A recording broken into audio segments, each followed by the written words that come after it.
voters will vote on June 11th, a week from tomorrow, on whether to hold the Attorney General, William Barr, and the former White House counsel, Don McGahn, in contempt of Congress. That's over their refusal to comply with subpoenas from the House Judiciary Committee. Barr has refused to hand over the full unredacted Mueller report and its underlying evidence, and Don McGahn refused to appear before the committee under subpoena last month. That as the House Oversight Committee is planning to vote on holding Barr and Commerce Secretary Wilbur Ross in contempt for refusing to supply information about how a controversial question about citizenship ended up on the census. And that's not all. The clock is ticking to a deadline tomorrow for Hope Hicks and former McGahn aide Annie Donaldson to turn over documents to the Judiciary Committee. Hicks and Donaldson are also under subpoena. So the president, who has vowed to fight all the subpoenas, has some big battles on his hands. Joining me now is Democratic Congressman Harley of California. He sits on the House Oversight Committee. Congressman, good to have you. Thank you for coming on. So, thanks, Don. For the full House to vote on whether to hold the Attorney General in contempt, that is a very big deal. How do you expect the vote to go? Well, I think the vote's going to go along party lines. We might pull a few Republicans over, but basically along party lines, and it will pass. And it may not be just Barr. There may be others as well. Yeah. So your committee also says that it's moving to hold Barr and Commerce Secretary Wilbur Ross in contempt for defying a subpoena about adding a citizenship question to the 2020 census. Why do you think they are stonewalling? I'm sorry, why do I think? Why do you think they're stonewalling you?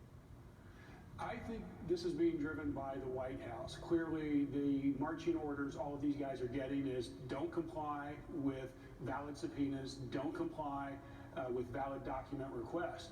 And, you know, look, we're used to administrations slow-walking information and slow-walking witnesses, but this is unprecedented. Yeah. And speaking of complying, tomorrow is a deadline, correct me if I'm wrong, for former White House officials Hope Hicks and Annie Donaldson to comply with subpoenas for documents. You said that if the Trump administration doesn't comply with subpoenas, the House should start impeachment proceedings. Does this mean that you're now for an impeachment inquiry? You know, that's exactly what I've said, is that we need to draw a line in the sand that says if the subpoenas and document requests are not honored within 30 days, that we start impeachment proceedings. So right now, I'm looking at the end of June. If that time frame is not honored by the administration, I will be on board with taking action. And I don't want to. I certainly didn't come to Washington, D.C. To do this. But this is the course our president has left us with by disregarding the Constitution and his constitutional obligations. I want to put up a new CNN poll for our viewers and for you and ask you about it. It says 41% of Americans support impeachment right now. Is the lack of public support what's making many in your party, including Speaker Pelosi, so hesitant to move forward with impeachment?